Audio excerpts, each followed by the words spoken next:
마가복음 말씀을 함께 보도록 하겠습니다. 마가복음 16장 14절에서 20절입니다. 마가복음 16장입니다.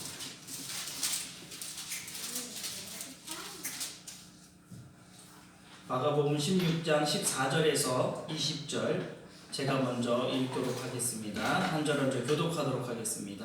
그 후에 11 제자가 음식 먹을 때에 예수께서 그들에게 나타나사 그들의 믿음 없는 것과 마음이 완악한 것을 꾸짖으시니 이는 자기가 살아난 것을 본 자들의 말을 믿지 아니함이로라. 또 이르시되 너희는 온 천하에 다니며 만민에게 복음을 전파하라. 믿고 세례를 받는 사람은 구원을 얻을 것이요 믿지 않는 사람은 정죄를 받으리라. 믿는 자들에게는 이런 표적이 따르리니 곧 그들이 내 눈으로 귀신을 쫓아내며 새 방언을 말하며 뱀을 집어올리며 무슨 독을 마실지라도 해를 받지 아니하며 병든 사람에게 손을 얹은즉 나으니라 하시더라. 주 예수께서 말씀을 마치신 후에 하늘로 올려주사 하나님 우편에 다 앉으시니라. 같이 읽겠습니다. 제자들이 나가 두루 전파할세 주께서 함께 역사하사 그 따르는 표적으로 말씀을 확실히 증언하시느니라. 아멘. 오늘의 말씀은 예수 그리스도의 부활의 사건과 또 하늘로 올라가시는 그 말씀을 다루는 내용입니다. 여러분들이 너무나도 잘 아시는 내용이고 예수 그리스도의 부활의 사건을 여러분들이 많이 설교를 접해서 들었을 것입니다. 특수성이 있는 것은 우리 그리스도 교회는 그렇게 절기를 강조하지 않습니다. 왜냐하면 부활절과 추수감사절 이런 것들을 부정하는 것은 아니고요. 절기를 강조하지 않는 것, 특별히 이 부활절을 강조하지 않는 것은 우리 그리스도교는 매주 만찬을 하고 매주 그 예수 그리스도의 보혈의 피와 몸을 기념하기 때문입니다. 그렇기 때문에 굳이 절기상 다른 교파교회처럼 부활절이나 이런 것들을 고난주간을 저희가 계속해서 1년에 한 번씩 기념하거나 기억하지 않는다라는 것입니다. 오늘의 말씀 속에서도 제가 이 부활절의 의미에서 사람들이 좀 헷갈릴 때가 있어요. 우리 다른 교회는 다 부활절을 지키는데 우리 그리스도교회는 왜 지키지 않을까요? 라는 고민을 할까봐요. 그런 고민들 속에서 오늘의 본문 말씀 속에서 주제에도 맞고 이 절기에도 같이 맞을 수 있지 않을까라는 생각을 하게 돼서 이 성경 말씀을 여러분들 정하게 됐습니다. 오늘의 말씀은 재미있는 여러 가지 장치들이 많이 있습니다. 이 본문을 통해서 재미있는 장치들이 있는데요. 첫 번째는 예수 그리스도가 십자가의 사건 이후에 제자들과 여인들과 어떻게 예수를 믿는 사람들이 어떻게 행동했는지에 대해서 특별하게 볼 수 있습니다. 여기서도 보면 예수님께서 14절에 보면 제자들을 만나자마자 예수님께서 제자들을 만나자마자 꾸짖는 이유는 무엇입니까? 왜 믿지 못하였느냐? 그러니까 예수 그리스도가 살아나신 예수 그리스도를 믿은 여인들의 말을 믿지 못하는 제자들을 책망하십니다. 여기서도 봤을 때 저는 의문점이 몇 가지 드는데 예수님께서 책망하지 마시고 제자들에게 먼저 나타나셨으면 참 좋았을 텐데 왜 여인들에게 먼저 나타났을까라는 생각이 들어요. 아마 구약시대 신약시대 이어지면서 여인들과 남녀 차별이 굉장히 심했는 이 구조, 유대인의 문화 속에서 왜 굳이 제자들, 자신들과 함께했던, 자기와 직접 함께했던 제자들에게 나타나지 않으시고 여인들에게 먼저 나타났을까? 저는 굉장히 궁금했어요. 근데 봤더니 예수님의 선택권에보다는 예수님의 무덤에 누가 찾아와요? 여인들이 찾아왔기 때문에 본 거예요. 거기에서는 어떤 사람들은 부지런하다, 여자들은 요즘 지금의 교회들처럼 사실상 이 교회를 지키고 부지런하게 이끄는 사람들은 여인이다라고 말하는 사람들도 있습니다. 근데 저는 그 행동 강령에는요, 예수 그리스도가 죽었지만 어떡합니까? 도망가지 않고 피하지 않고 그 제사가 아니죠. 장례 절차를 밟기 위해서 여인들은 찾아갔다라는 거예요. 엄청나게 무서운 일이에요. 정치사범으로 죽은 예수 그리스도라는 사람을요, 그 시체를 닦고 그 장례를 치르겠다라고 여인들이 그 향유를 가지고 챙겨놓은 향유를 가지고 나타났다라는 거예요. 그들에게 그들은 또 어떡합니까? 예수님을 직접 보지 못했지만 어떻게 해요? 예수 시체가 없다라는 걸 깨달았고요. 또 여러 가지로 또 다른 여인들에게 그 7귀신을 쫓아낸 막달라 마리아에게 또 보여줬고요. 그들은 예수 그리스도가 죽었지만 예수 그리스도를 찾고 그 장례를 치르기 위해서 찾아갔고 움직이는 그 길이었습니다. 더 재밌는 얘기를 해드릴까요? 근데 또 여기서도 또 여인을 칭찬하는 건 아니에요. 왜냐하면 예수 그리스도가 죽었다라는 걸 인정하는 거예요. 장례 절차를 밟겠다, 장례 절차를 준비하겠다라는 말은 어떻게 보면 또 예수 그리스도의 사망, 인간적인 사망을 어떻게 합니까? 증명하고 인정했기 때문이에요. 그러나 어찌됐든 이들은요, 예수 그리스도의 시체든 예수 그리스도의 죽음을 인정했든 안 했든 그들 곁에 있다라는 것들을 여러분들에게 강조하고 싶은 거예요. 변함없이 그들은 예수 그리스도의 죽음을 안타까워했고 그 장례에 참석하려고 했고 그 장례를 치르려고 했습니다. 가장 큰 증거는 무엇입니까? 니고데모라는 사람을 우리가 볼 수 있어요. 니고데모는요, 사내들은 공회원이고 굉장히 정치적으로 훌륭한 사람입니다.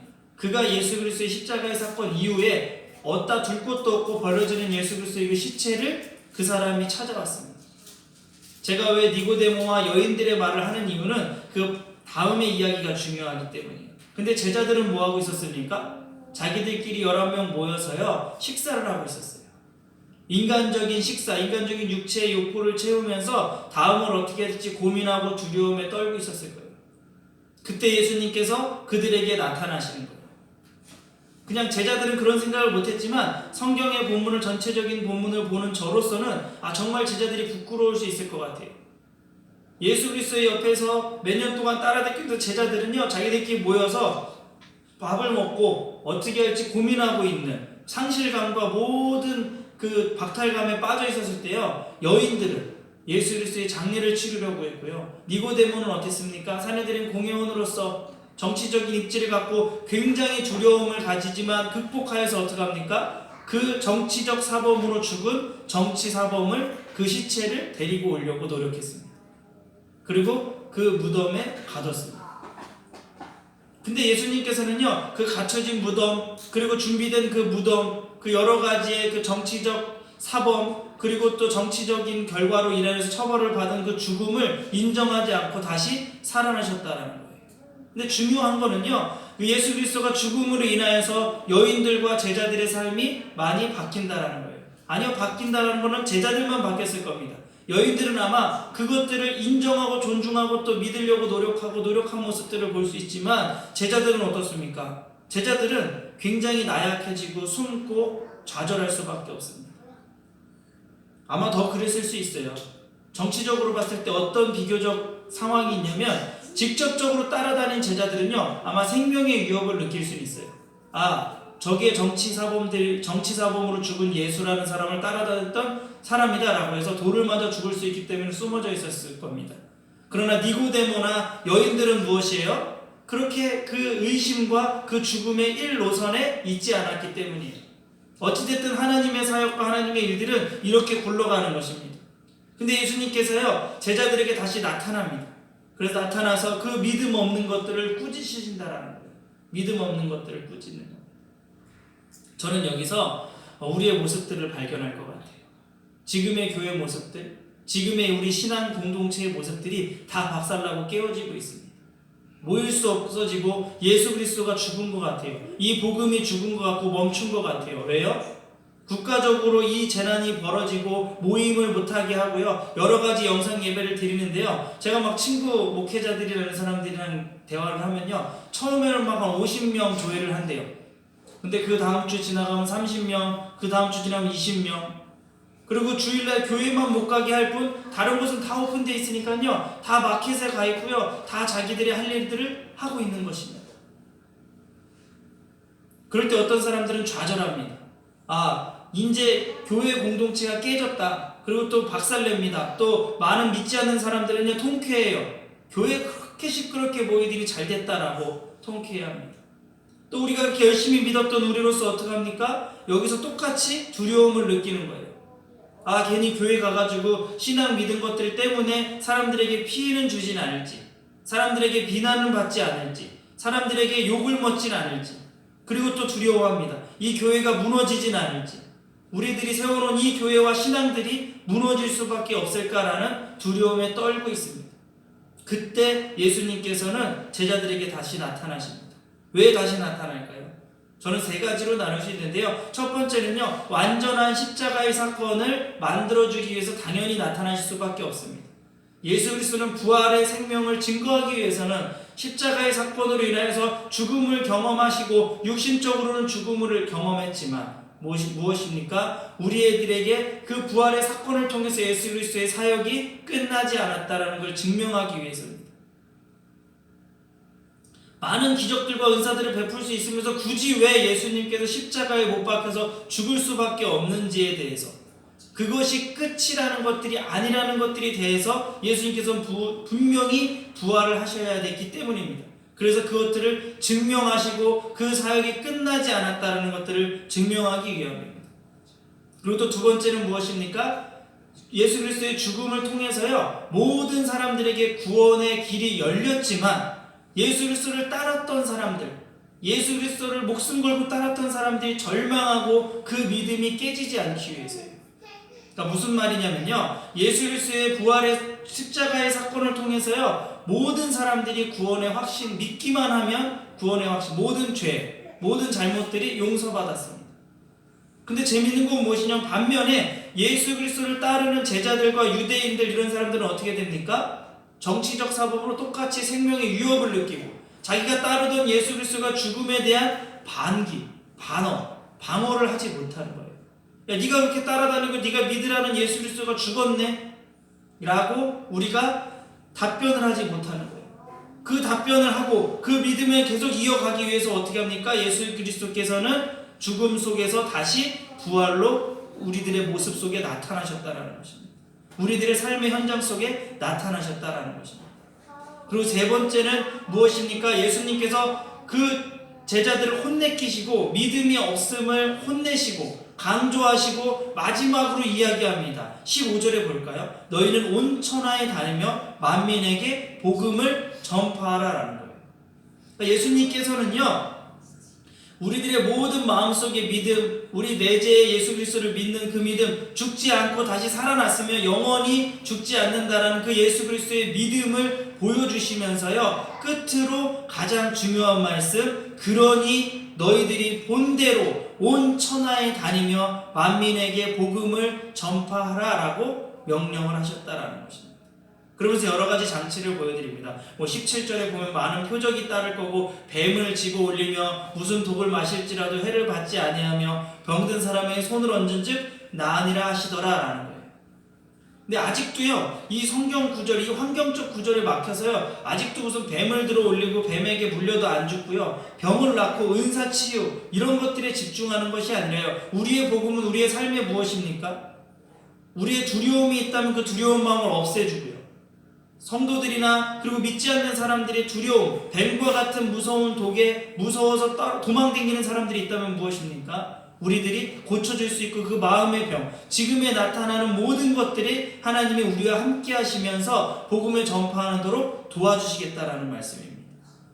근데 우리는 예수 그리스도의 십자가의 사건과 이 부활의 사건과 부활절을 지키면서 감사하면서 그 믿음을 지킴에도 불구하고 우리는 마음속에 계속해서 두려움으로 떨 때가 있습니다. 지금도 마찬가지입니다. 저도 지금 어찌할 바를 모르겠어요. 워낙 우리 교회는 작은 교회니까 더 크게 느껴지진 않지만 오히려 크게 느껴진다, 크게 안 느껴진다라는 사람들이 많이 있지만요, 저는 그런 것들에 두려움이 있었어요. 우리 교회뿐만이 아니라 여러 대한민국의 교회와 교회의 흐름, 예배의 문화, 신앙의 문화들이 이번 계기를 통해서 완전히 바뀔 수 있겠구나, 완전히 바뀔 수밖에 없고 깨질 수밖에 없겠구나 라는 두려움이 있습니다. 그런데 오늘의 말씀을 통해서요, 그 두렵고 떨림으로 모든 것들을 내려놓고 어떻게 해야 될까 고민하는 우리에게요, 예수님께서는 다시 나타나 주실 거예요.